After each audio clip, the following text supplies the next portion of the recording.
인생을 처음 사는 인생이 여러분 모두 안녕. 여러분들의 취업, 진로, 인생 고민을 팡팡팡 모두 날려드릴 커리어 코치 정철상입니다. 반갑습니다. MBTI 여러분 따라오신 분들이라면 오늘이 대장경의 마지막 클라이막스입니다. 오늘도 굉장히 긴 시간의 이야기를 다룰 건데요. 여러분이 그래도 집중해서 들으시면 굉장히 많이 배우실 수 있고요. 오늘 강의는 조금 스킵 하셔도 괜찮습니다. 오늘 16가지 성격 유형에 대해서 세세하게 말씀을 드릴 건데요. 자기 유형만 이렇게 보셔도 되니까 오늘은 조금 가볍게 이렇게 보셔도 좋겠습니다. 아마 끝까지 자기 유형이 아닌 사람이 들으려면 힘들 수도 있긴 한데요. 우리가 또 다른 사람 궁금하잖아요. 다른 유형이. 그러시면 그 체크해 놨다가 그 유형을 이렇게 보셔도 좋겠습니다. 그러면 오늘도 우리의 성격과 내면의 마음을 찾아서 고고고! ENTP 유형입니다. 발명가 유형이고 논쟁을 즐기는 유형으로 미국과 한국이 다 조금 적네요. 3.5%, 2% 있습니다. 반대 유형은 ISFP 유형입니다. 감정에 솔직하고 표현을 잘하고요. 톰소의 모험의 빨강머리 앤이 대표적인 인물이 아닐까 이렇게 합니다.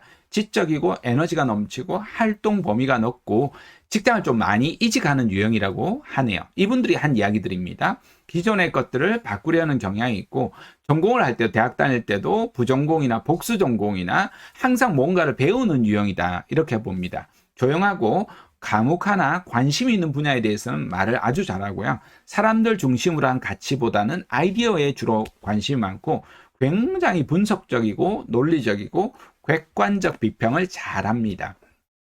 일의 원리와 아이디어에 대한 관심이 많으며 실체보다는 실체가 안고 있는 가능성에 관심이 많습니다. 이해가 빠르고 높은 직관력으로 통찰하는 재능과 지적 관심이 많습니다. 개인적인 인간관계나 파티 혹은 잡담에 별로 관심이 없고요. 사람들을 사귀는 데 있어서 그들은 보통 아이디어를 토론하고 소수와 의견을 집중해서 나누는 것을 선호합니다. 이들의 진로와 직업을 보겠습니다. 다양한 직업에 종사하는데요.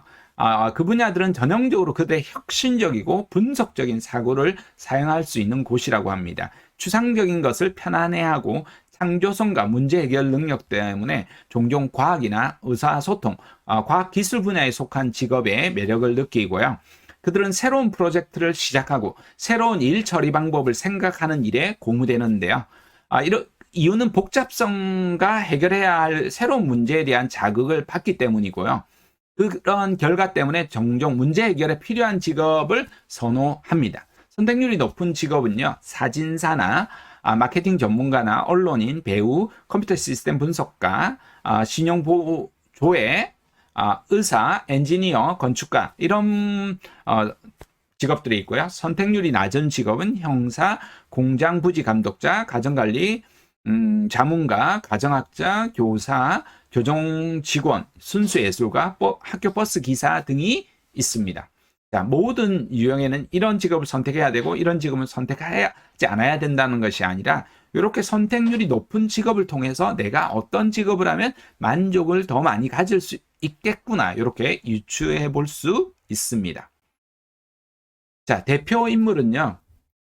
이 유형의 대표 인물은 토마스 에디슨, 알프레드 히치콕이라는 영화 감독, 아주 유명했던 옛날 영화 감독이 있습니다. 톰 행커스, 소설 주인공 톰 소여, 빨강머리 앤, 여러분은 이렇게 이야기하면 대부분 모를 수 있기 때문에 연예인으로 보면 신하의 김동완, 김수찬, 디바 제시카, 블락비의 박경, 산들, 설리, 영탁 등을 들 수 있습니다. 모든 유형에는 독특한 성격과 기질과 특성과 장점이 있는데요. 그 반면에 그로 인해서 문제들도 생길 수가 있는데요. 이 문제를 우리가 알면 인격적으로 사회적으로 성장이 일어날 수 있다는 겁니다. 자, 이 유형의 문제사항은요. 표준 절차를 받아들이는 것을 아주 싫어합니다. 그러다 보니까 정책이라는 것이 일종의 기준으로서 절대적이 아니므로 무시할 수 있다라고 생각하기 때문인데요. 그래서 절차를 따라야만 하는 사항에 좀 심하게 반발하는 경향이 있고요. 그래서 고집쟁이, 독불장군이다. 이런 이야기도 듣기도 합니다. 자, 그러면 어떻게 해결해야 하느냐? 자신의 업무 성과를 높이기 위해서 체제나 정책, 규준 내에서 일을 하는 방법을 좀 터득할 필요가 있습니다. 그렇지 않다라면 조직을 떠나서 자신만의 정책을 개발하여서 스스로 조정 통제하면서 이끌어 나가야 한다는 겁니다. ENTP 유형이었습니다. 보시고 굉장히 상세하게 제가 한 유형별로 A4 용지로 한 10장 정도 이상을 이렇게 분리해 놓은 내용이 있으니까요. 여러분 조금 더 보시고 더 궁금하시고 더 보고 싶으신 분이 있다라면 잡티치.org 저기가 다음 카페예요. 다음 카페에서 여러분이 회원 가입하시고 그다음 본인 실명하고 여러분 어디서 강의 들으신 누구다라고 이렇게 말씀해 주시면 제가 이제 등업 신청란에 신청해 주시면 모두 등업을 해 드릴 겁니다. 그러면 여러분이 자료를 전부 다 다운로드 받아서 보실 수 있을 거니까요. 그렇게 하시면 되겠습니다. 마지막으로 드리고 싶은 이야기가 헤르만 헤세, 제가 젊었을 때 참 좋아했던 작가분의 이야기로 이 긴 강의에 마무리를 하도록 하겠습니다.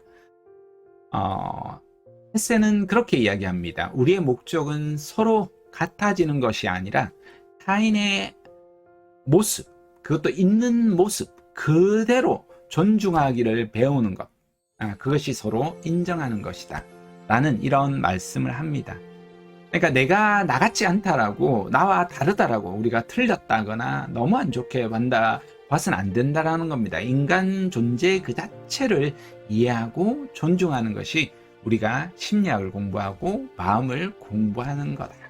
이렇게 받아들이시면 좋겠습니다. 그래서 끊임없이 우리 마음을 하나의 우주를 공부한다고 생각하시고 계속 공부해 나가시면 성장이 일어나지 않을까 싶습니다.